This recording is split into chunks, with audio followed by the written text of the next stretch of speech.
My name is Mark Ellison. I am 47 years old and I live in northern Idaho, a few miles outside a small town called Moy Springs. I work as a utility survey technician, mostly handling access verification for power corridors, drainage easements, and municipal water routes. I've been doing this kind of work for a little over 18 years. What I'm about to describe happened in the fall of 2019, and I'm talking about it now because, even after several years, I still don't have a clean explanation for it. My job is repetitive by design. I drive alone most days. I park in out-of-the-way places. I walk fixed distances, take measurements, photograph markers, log coordinates, and leave. I rarely interact with anyone outside of brief check-ins by phone. That isolation never bothered me. In fact, it was one of the reasons I stayed in this line of work. I like predictable routines. I like knowing exactly where I'll be, how long I'll be there, and what I'll be doing. In late September of that year, I was assigned a 3-week survey project along a network of abandoned logging roads near the Canadian border. The roads cut through state-managed forest land and hadn't been used regularly in years. The county wanted updated documentation in case the land was ever reopened for development or conservation access. It was quiet work, slow, mostly walking and record-keeping. Nothing about the assignment stood out as unusual. For the first week, everything went exactly as expected. I parked at the same pull-offs each morning, walked the same routes, ate lunch in my truck, finished by mid-afternoon and drove home. I saw wildlife, mostly deer and birds, but no people, no fresh camps, no vehicles moving through the area. It felt isolated but not unsettling. On the 8th day, I noticed something minor when I returned to my truck after a long walk. The driver's side mirror was folded inward. I don't fold my mirrors. I never have. I assumed I might have brushed against it while unloading equipment, even though I couldn't remember doing so. I unfolded it, checked the rest of the truck out of habit, and drove home without giving it much thought. The following morning, I parked at the same spot. The dirt showed fresh tire tracks that hadn't been there the previous day. That alone didn't concern me. Hunters sometimes used the area, especially that time of year. I did my work until early afternoon and returned to the truck. This time, both mirrors were folded. Nothing else had been disturbed. The doors were locked. No damage. No missing equipment. Just the mirrors. I stood there longer than usual, trying to remember if I had done it myself. I hadn't. I unfolded them again and made a short note in my log, mostly because I document anything out of the ordinary, even if it seems insignificant. The next day, I parked farther down the road. I didn't see any fresh tracks when I arrived. I completed my route and returned a few hours later. The mirrors were folded again. That was when it stopped feeling random. I still wasn't afraid exactly, but I was paying attention now. I began taking photos of the truck before leaving it. I also started placing small indicators, dust patterns on the hood, a leaf tucked into the door handle, a pebble balanced on the tire. Things I could check later. Every afternoon something was different. Never anything dramatic. No broken locks. No damage. Just small changes. The leaf would be gone. The dust disturbed in a clean, hand-sized sweep. The radio dial turned to a different station. Always subtle. Always while I was gone. I never saw anyone. The forest itself remained quiet. No voices. No footsteps. No engines. I shortened my routes slightly and checked behind me more often, though I never truly expected to see someone there. It felt less like being watched and more like evidence of activity without presence, if that makes sense. On the 12th day, I left my truck for only 40 minutes. When I came back, the driver door was unlocked. The mirrors were unfolded.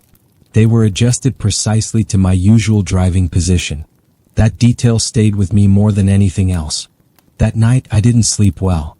Not because I was scared, but because my mind kept running through possibilities that didn't quite line up. The next morning, I reported the situation to my supervisor. He suggested hunters, teenagers, or someone messing around. He told me to lock the truck and set up a trail camera if I felt uneasy. I followed his advice. I mounted a small motion-activated camera in a tree facing the truck. It had a clear view of both doors and the mirrors. I tested it. It worked properly. I left for the day and finished my route. When I returned, the mirrors were folded again. That night I checked the footage. There were no recordings. The camera hadn't activated once. The battery was full. The timestamp hadn't advanced. The next day I moved the camera closer and changed the angle. Same result. On the final scheduled day of the assignment, I arrived early. Earlier than usual. The mirrors were folded. The driver's seat was pushed back slightly as if someone taller than me had sat there. I didn't finish the last section of the survey. I packed up and left. I still drive those roads occasionally. I just don't park anymore. My name is Robert Hayes. I am 41 years old and I live in southern New Mexico, just outside a town called Hatch. For nearly a decade, I worked as a regional delivery driver for a medical logistics company. My job involved transporting non-emergency medical supplies, things like diagnostic kits, sealed equipment and paperwork, between clinics, rural health centers, and small hospitals across the southern part of the state. I left that job in early 2020, not because of what I'm about to describe, but because the schedule had worn me down. Still, this experience stayed with me. I don't talk about it often. There's no clear ending to it, and no explanation I've ever been satisfied with. I'm not trying to convince anyone of anything. I'm just explaining what happened. My route was fixed. 5 days a week. Same roads. Same stops. Same time windows. That kind of consistency is important in medical delivery, and I was good at it. I liked the predictability. I knew which gas stations had clean bathrooms, which diners were fast, which stretches of highway had bad reception. There was one rest area on Highway 181 that I stopped at almost every afternoon. It sat between two long delivery legs and was the most convenient place to take a break. It wasn't large. Just a parking lot, a low concrete building with restrooms, and a small indoor alcove with vending machines and pamphlet racks. It was rarely busy. Most days I had the place to myself. I usually pulled in around 2:15 p.m. Give or take 5 minutes. I'd use the restroom, wash my hands, maybe get a bottle of water, then sit in my truck for a few minutes before heading out again. I didn't linger. I didn't need to. The first time I noticed the man, I didn't think much of it. He was standing near the vending machines inside the rest area. He looked to be in his late 60s, maybe early 70s. Thin build. Average height. He was wearing a gray jacket, dark pants, and simple shoes. Nothing about him stood out as unusual. He wasn't doing anything wrong. He wasn't staring at anyone. He was just standing there facing the machines. I assumed he was deciding what to buy. I used the restroom, washed my hands, and left. I didn't see him again that day. The next afternoon, I stopped at the same rest area at the same time. When I walked inside, the man was there again. Same spot. Same posture. Same clothing. He wasn't holding any money.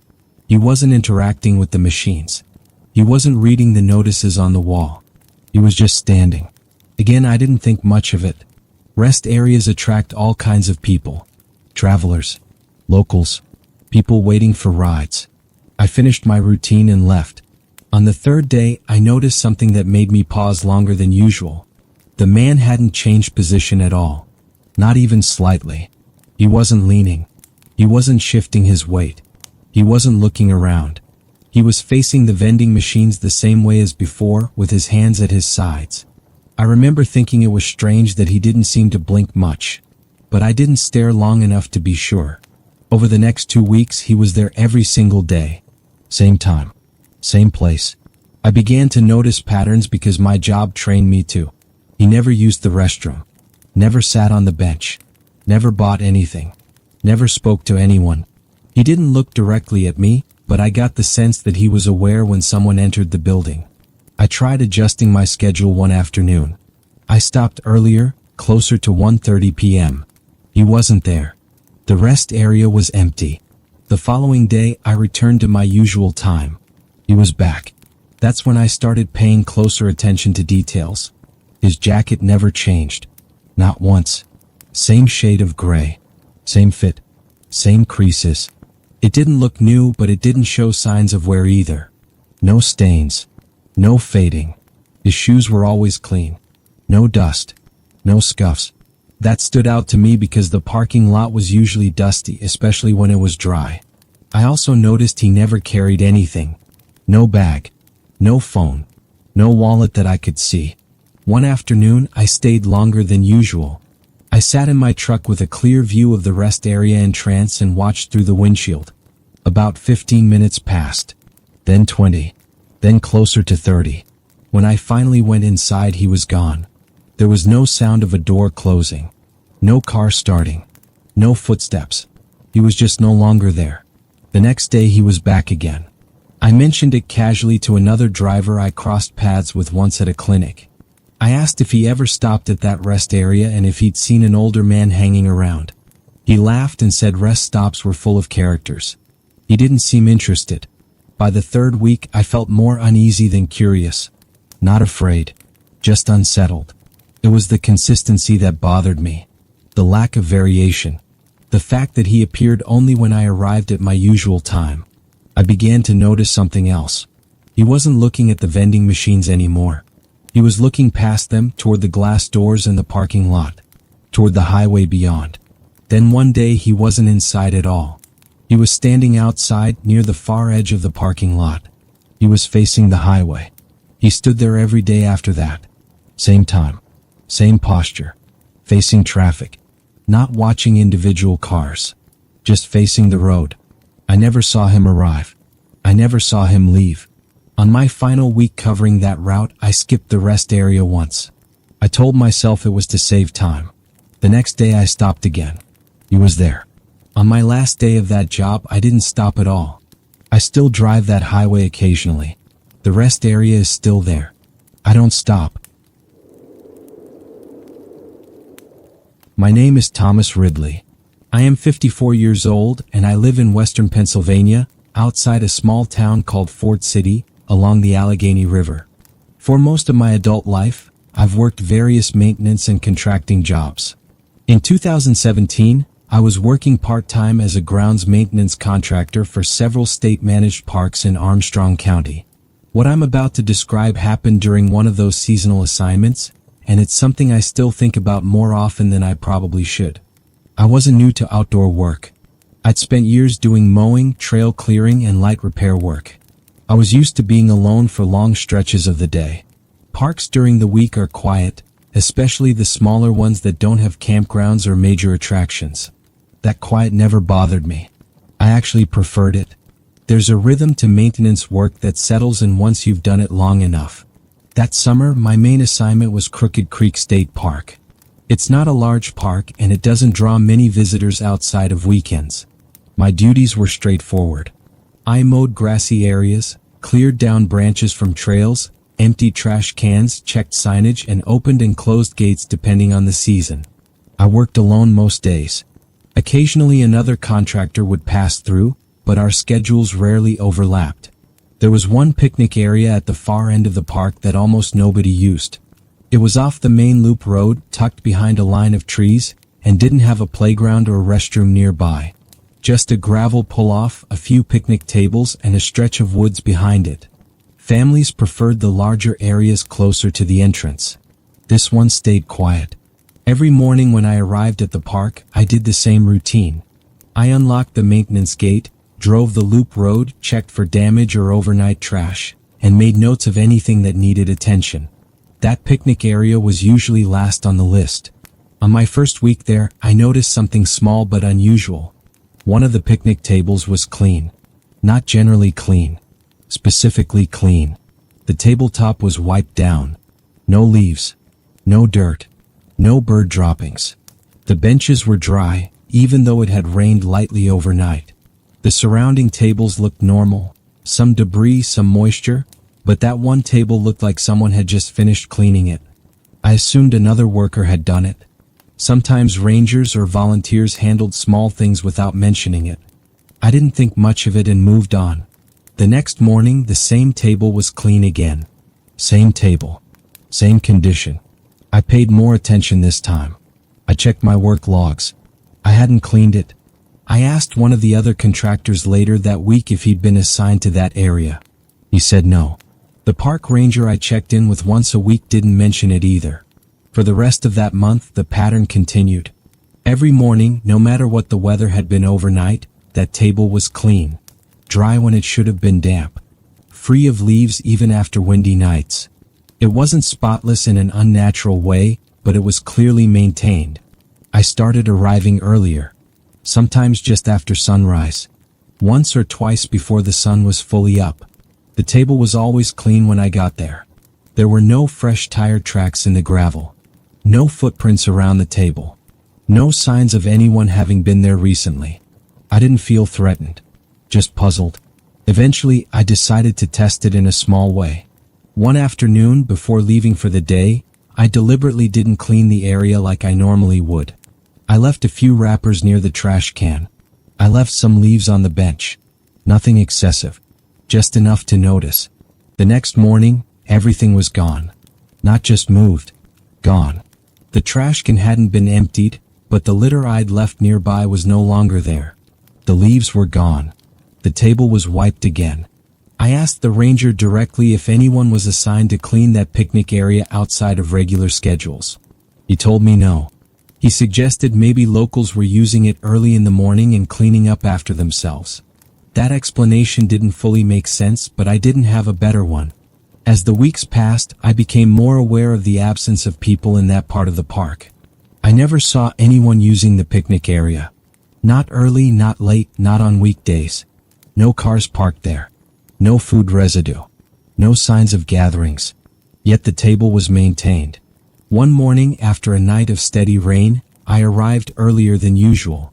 The ground was wet. The grass was slick. The picnic table was dry. Not just less wet, dry enough to sit on without dampening your clothes. That was the first time I felt uneasy. I decided to wait. I parked my truck where I could see the picnic area clearly and stayed inside. I turned off the engine and just watched. 10 minutes passed. Then 20. Then close to an hour.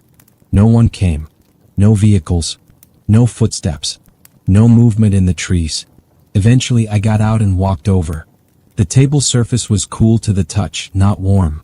There were faint streaks on it like it had been wiped recently, but nothing else. Near the end of the season, I started noticing another detail.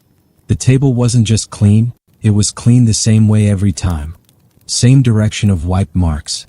Same areas more thoroughly wiped than others. It reminded me of how someone cleans out of habit, not convenience. On my second to last week, I arrived earlier than ever before. Before sunrise. The park gates weren't officially open yet, but I had access. The table was clean. But this time it was wet. Not from dew. From wiping. The surface was evenly damp, and there were fresh streaks visible in the early light. Whatever had wiped it had done so recently. I stayed in my truck longer than usual that morning. Nothing happened. I finished my shift and didn't mention it to anyone. On my final day assigned to that park, I didn't go to the picnic area at all. I finished my other duties and left early. I told myself it didn't matter. A few months later, I was assigned to a different park. I haven't worked Crooked Creek since. I still think about that table sometimes. Not because I believe anything specific happened there, but because I never saw anyone responsible for it. And yet, someone clearly was.